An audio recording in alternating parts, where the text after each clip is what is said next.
Good morning সবাইকে। দেখো সকালবেলা আজকে রান্নাঘরে ভিডিওটা শুরু করলাম, কারণ আমি সকাল সকাল রান্নাঘরে চলে এসেছি। আজকে এক দিদি ভাই আসবেন, তো তারা দুপুরে খাওয়া দাওয়া করবে, ওই জন্য কিছু রান্না বান্না করছি। তো এদিকে আমি ডালটা প্রথমে বসিয়ে দিয়েছি, আর এখন বেগুনটা ভাজা করছি। আর যেহেতু আমি রাত্রেবেলা সবজি কেটে রেখেছিলাম, ওই জন্য অনেকটা কাজ এগিয়ে গেছে। এই দেখো ফুলকপিটা জলে ভিজালাম। মাছটা ভালো? হ্যাঁ, রুই মাছ তো। হ্যাঁ, ভালো মাছ, লম্বা লম্বা করে পিস করা হয়েছে। আরে দেখো এখানে আলু ফুলকপির তরকারি, মানে শীতের যা যা হয়। কালকের পাঁচ তরকারি ছিল, ওই চচ্চড়ি একটু গরম করেছি, আর বেগুন ভাজা, ডাল, আর এখানে রয়েছে হাঁড়িতে কালকের ভাত। এই ভাতগুলো এখন আমরা খাবো তরকারি দিয়েছো। আমাদের বাড়িতে সবাই শীতকালে বাসি তরকারি পছন্দ করে, বলো মা? বাসি ভালো লাগে শীতে, গরমে তো থাকে না। কালকে থেকে বলতে বলতে হয়তো তোমাদেরকে পুরনো করে দিয়েছি যে আজকে মেকআপ লুকের ভিডিও আসছে, যার জন্য দেখো এই দিদিভাই মুখটা দেখি। তোমরা দেখেছো আমার ভিডিওতে আমি এই দিদির কাছে আর মানে একবার সেজেছি, দেখা হয়েছে তো অনেকবার। কদিন আগে মায়াপুরে গিয়েছিলাম, তখনও দেখা হয়েছে এই দিদির সাথে। তো তখন মানে তোমাদেরকে শেয়ার করিনি। সবসময় দেখা হলেই যে ভিডিও করা হয় এমনটা না। তুমিও করো না, আমিও করি না। আমাদের এদিকে একটু দেখাবো না? অবশ্যই অবশ্যই। ওই যে দাদা ভাই এসছেন, এরম বলো না, বলছে অভাগা। বন্ধুরা আমাদের দুইজনের ক্যামেরাম্যানকে দেখে নাও। বলছে কি যে একটু যাই, চলুন ঘুরে আসি। আমি বললাম দিদি ছেড়ো না, তাহলে একটু আমার বন্ধুরা কিছু দেখতে পারবে না, না তোমার ভিউয়ার্সরা দেখতে পারবে না, আমার ভিউয়ার্সরা দেখতে পারবে, ফোন কে ধরে দেবে। তো আমার কোনো ডিমান্ড নেই, এই দিদির ওপর ছেড়ে দিয়েছি।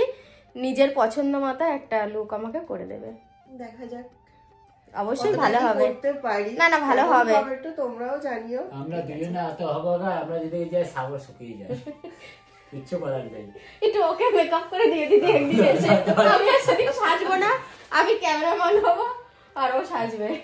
আমার কর্তা দেখো লাইট লাগিয়েছে যাতে ভিডিওটা ক্লিয়ার আসে, কিন্তু পেছনে পেছনে লাইটটা না লাগিয়ে এই যে সামনে একটা রিং লাইট দিয়েছি।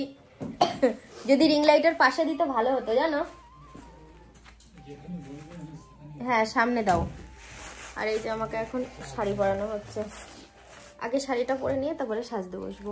আমার একটা কথা খুব মনে হচ্ছে, যদি আমার এই বয়সে বিয়ে হতো, ঠিক আছে, তাহলে তো আমি এরকম সাজতে বসে ব্লগ শেয়ার করতাম। আমার যখন বিয়ে হয়েছে সেই সময় মেয়েদের বিয়ে হলে অতটা কথা বলতো না, লজ্জা টজ্জা পেতো, চুপচাপ থাকতো। ছেলে বেঁধে কোথায়? আমার তো বিয়ে হয়ে যেত।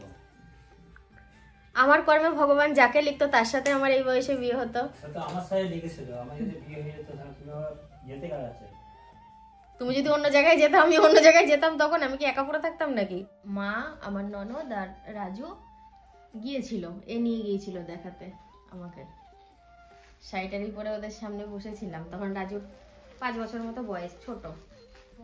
দিয়ে ওকে আমি ডাকলাম চুপি চুপি, আমি উঠোনে অন্ধকারে দাঁড়িয়েছিলাম। প্রথমেই না ওদের সামনে যেতে পারছিলাম না, তাদেরকে জল মিষ্টি দিয়ে তারপরে তো আমাকে নিয়ে যাবে। দিয়ে ওকে ডেকে বললাম যে নাম কি? বললো নাম, আমি কে হই জানিস? তোর মামি হই। ও হয়তো ভুলে গেছে, কিন্তু আমার মনে আছে এখনো বিষয়টা। বিয়ের আগে মামি হই? হ্যাঁ, তাহলে তোর মামি হই। দেখতে গিয়েছে, কি বলবো। আর তাছাড়া ও 2 একবার যাতায়াত করেছিল, বলেছিল বিয়ে হবে, তো সেটা আমি জানতাম যে ওর সাথেই আমার বিয়েটা হবে। আর ও কি ড্রেসে গিয়েছিল জানো? একটা কুচকানো জামা, সেই প্যান্টটা মনে হয় কি বলবো, কাজের প্যান্ট, আর ফুটো ফুটো জুতো। মানে ডিউটি করছিল, সেই অবস্থায় এসে সন্ধ্যাবেলা নিয়ে গেছে। 1 ঘন্টা ছুটি ছিল, খাওয়া দাওয়ার টাইম দেয়, সেই টাইমে। গিন্নি গো, তুমি ভালো আছো বুঝলে? না, আমরা দুজন ভালো নেই। এ দাঁড়িয়ে থাকছে আর আমি বসে থাকছি, দুজনেরই কষ্ট হচ্ছে। তুমি একটু দাঁড়াও, একটু বসো।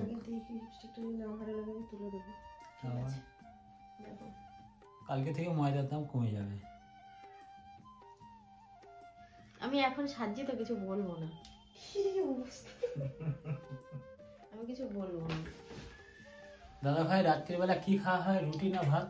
রাতে কোনোদিন রুটি হয়, কোনোদিন ভাত হয়। আপনার পক্ষে ভালো হলো, কালকে থেকে যদি কম দাম পান রুটি খাই।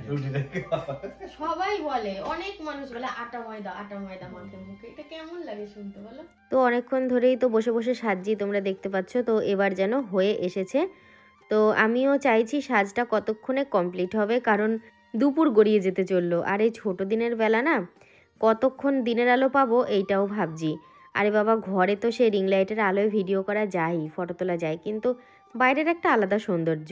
এখন খাবার পারবো, মানে কি বলতো, খাওয়ার বেলা পার হয়ে গেছে, ওই দাদা দিদিদের খেতে দিয়ে দিই। কিরকম যতই সাজি মনে একটা কিরকম হচ্ছে যে মানুষগুলো এসছে, খাওয়ার টাইম পার হয়ে যাচ্ছে, প্রায় বেলা 3টে বাজতে চললো। তোমরা তো সেই থেকে দেখছো আমার সাজু গুজু, মুখে পালিশ, এটা ওটা। তো আমি আমার কর্তাটাকে আজকে বলেছি, যতবার আমি সেজেছি তুমি সাজো না, আজকে একটু ভালো জামা প্যান্ট পরো। ওই জন্য দেখো, না সাজাইনি, একটুখানি জামা প্যান্ট পরতে বলেছি, কয়েকটা ছবি ভিডিও সবকিছুই তো করব, তো সেই কারণে দেখো। তবে ছবি তুললে খুব তাড়াতাড়ি, আর দিনের আলো বেশিক্ষণ নেই হয়ে যাচ্ছে। হ্যাঁ, তাই না? তো এটা হচ্ছে সাথীর ফাইনাল লুক। তো সাথী কেমন লাগলো আমার কাছে সেজে, বলো। খুব ভালো লেগেছে, আর যত ভালো বলবো কম বলা হবে, কারণ দিদির কাছে এর আগেও একবার সেজেছি, তবে একটু নিন্দা করব, যেটা সত্যি। তাহলে তুমি রাগ করলে করতে পারো। এর আগে যখন ব্রাইডাল লুক করেছিলাম তখন যেন মনে হয়েছিল সেটা খুব ভালো, তার থেকে ভালো কিছু হয়তো হতে পারে না এই দিদির হাতে। তো আজকে যে লুকটা আমাকে দিল, এটাও আমি দেখলাম, তখনকার থেকে এখনকারটা একটু হলেও বেশি ভালো লাগছে, মানে তখনকার একটু নিন্দে করলাম। যাই হোক, থ্যাংক ইউ। আজকেরটা আমার বেশি ভালো লেগেছে। হাতের কাজ তখন তো নতুন ছিল, নতুন, আর এখন প্রফেশনাল হয়ে গেছে। আমি কিন্তু দেখতে ভালো না, তবুও আমার আজকে নিজেকে আয়নায় দেখতে ইচ্ছে করছে। মোটেও না, দেখতে খুবই সুন্দর। আর না। মেকআপটা এত সুন্দর করেছি, ড্রাফট প্রুফ। তো মেকআপটা দেখো, এখান থেকে হাতে লাগছে না আর উঠেও আসছে না। মেকআপটা খুব তা ঠিক। সুন্দর হয়েছে। গালটা ঠিক আমার গালতে এসে যে আসছে গালে টিপে দিচ্ছে, আমি আরো মনে মনে ভাবছি মেকআপ উঠে যাবে নাকি। আর হচ্ছে যে মেকআপটা করেছি আর একটু গালটা একটু ধরে নিলাম একটু। যাই হোক, তোমরা একটু কমেন্ট করে জানিও যে আমার হাতের কাজটা কেমন হয়েছে আর ভালো লাগছে কি, একটু কমেন্ট করে জানিও। আর আমার সুন্দর সাথী রানীকে কেমন লাগছে এটাও কমেন্টে জানিও। তো আজকের মতো আমি চলে যাচ্ছি, আবার দেখা দিদি হবে এখন অনেক- হ্যাঁ বাড়ি যাবে, তো যাই হোক আবার আসবে। ভিডিও করতেছি, ছবি তুলতেছি। আচ্ছা দাঁড়াও, চুপ কর। আমি হালকা হালকা মুরগির ডাক পাচ্ছি অজস্র। ওই দিকে আছে মুরগি। হ্যাঁ তাই না? কি জোরে জোরে মুরগিতে ডাকছে, এখানে পুকুর রয়েছে। পুকুর আছে, মাছ আছে। হুম। সৈনির হাতে আজকে প্রচুর ফুল আছে এবং সৈনির মামি নিচ্ছে ফুলগুনা। মানে কি বলবো, প্রকৃতির জিনিস, কেউ গাছের গোড়ায় সার দেয় না, কিছু না, এই জায়গাটায় করে দাও। একটুখানি দেখাও বন্ধুদের, কত কলবি ফুল হয়ে রয়েছে, সেই ফুলগুলোই তুললো। খুব সুন্দর লাগছে ফুলগুলো দেখতে। সত্যি তাই, একটা সাজলো, সেজে একটু আনন্দ করবে, কোথাও যাব ঘুরবো। আরে কি হয়েছে, আমার কাছে এখানে আসো, আমি পরিষ্কার করে সুজি বলে দিই। আমি সোহিনী আরও 3 জনা গিয়েছিলাম বাইরে, একটুখানি শুট ছিল আমার ভাসুরের বাড়ির কাছে। হ্যাঁ, তো সেখানে গিয়ে আমার হাতে রাখতে প্রবলেম হচ্ছিল বলে ইনস্টায় একটা শুটও করেছি হাতে ব্যাগটা নিয়ে। সোহিনীকে বললাম পাঁচিলের ওপর রাখ, সেখানে আমরা কিছুক্ষণ ভিডিও করেছি, তার থেকে সাইডে এক জায়গায় গেছি, আবার বাড়িতে এসেছি, ভিডিও করেছি। তারপর হঠাৎ ওর মনে হলো যে ব্যাগটা নেই, মানে ব্যাগের দরকার পড়েছে, পয়সার জন্যই হোক যাই জন্যই হোক, দিয়ে এখন ব্যাগটা নেই। হঠাৎ মনে হলো যে তাই তো ব্যাগটা ওখানে রেখেছি, ব্যাগ আনা হয়নি। ও গিয়ে সেই তন্ন করে খুঁজেছে, পায়নি। কিন্তু টাকাটা আমার কাছে বড় ব্যাপার না, ওইখানে আমার কিছু দরকারি কাগজ আছে, তার সাথে এটিএম কার্ড রয়েছে। ভাগ্যিস তোমার এটিএম কার্ডটা ওই ব্যাগে ছিল না, আমারটাই ছিল, না হলে দুটোই একসাথে চলে যেত। যদি কেউ ব্যাগটা পেয়ে থাকো, অন্তত ব্যাগটা রাস্তা ধারে ফেলে দিও, আমি ঠিক পেয়ে যাব, খোঁজাখুঁজি করবো। টাকাটা নিয়ে যেন এটিএম কার্ডটা সহ কাগজ সহ ব্যাগটা ফেলে দেয়। হ্যাঁ, তবে আমার ভাসুরের বাড়ি তার গেটের সামনে ফেলে দিলেও আমি পেয়ে যাব। আবার দোকানে গিয়ে বলছি, চায়ের দোকানে বলছে ভাই যদি টাকা নিয়ে ফেলে দেয়, তোর বাড়িতে কিন্তু ফেলে দিতে পারতো, তোর বাড়িতে আবার ক্যামেরা লাগানো আছে, তোর বাড়িতে ফেলবে না, রাস্তাতে খুঁজিস পেয়ে যেতে পারিস। আরে ওখানে আমার ভাসুরের বাড়ির ওখানেই গেছি, ওই দিকটা একটু বাগান টাগান আছে, সবুজ গাছপালা, ওই জন্য ওই দিকটাতেই গেছিলাম। তো মন মেজাজ খারাপ করে বসে আছে, আমি বললাম কোনো দরকার নেই খারাপ করার। এ দেখো ব্যাগে 6টা 500 টাকার নোট ছিল, আর 200-100 টাকা খুচরো যে কি ছিল, 10 টাকা 20 টাকা 50 টাকা, আমার ওটা মাথায় নেই। দেখো একজন সাজিয়েছে আর একজন সাজ খুলতে আমাকে সাহায্য করছে, আমি খুলছি না, ওই খুলে দিচ্ছে। যাক, নিজে তো পরিষ্কার হলাম, আগের রূপে ফিরে এসেছি। তবে চুলে কালকে শ্যাম্পু করব, তারপরে তেল দেবো। চুলগুলো তো একটু রুক্ষ হয়ে রয়েছে, এটা থাকবেই। আর সব হয়ে গেছে, শুধু ঘরটা একটু ঝাড় দেওয়া হয়নি। ঘরটা ঝাড় দিলে মোটামুটি ছুটি। ভাত তরকারি যা দেখলাম, আমরা তো দুপুরেও খাইনি, আমিও খাইনি, ভাত তরকারি যা আছে হয়ে যাবে। রাত্রেবেলা আর কিছু করবো না, শরীরেও নিচ্ছে না, ভালোও লাগছে না, এমনি কোমরে ব্যথা। কাজের ঝোঁকে ছিলাম বলে অতটা মানে গুরুত্ব দিইনি নিজের শরীরটাকে। তো এই ঘর দোর ঝাড় দিয়ে শোবো। খুব ইচ্ছা ছিল, দুপুরে ভাত খাইনি, রাত্রে খাবো ঠিকই, দায়ে পড়ে খাবো। কিন্তু মনটায় না শান্তি নেই, হারিয়ে ফেলেছি না জিনিসটা, খুব খারাপ লাগছে। বাবা দুদিন বাড়িতে ছিল না, পুরোপুরি দুদিনও না, মনে হয় হিসাব করলে 1.5 দিন, ফাঁকা ফাঁকা লাগছিল। আজকে এসছে বিকালে।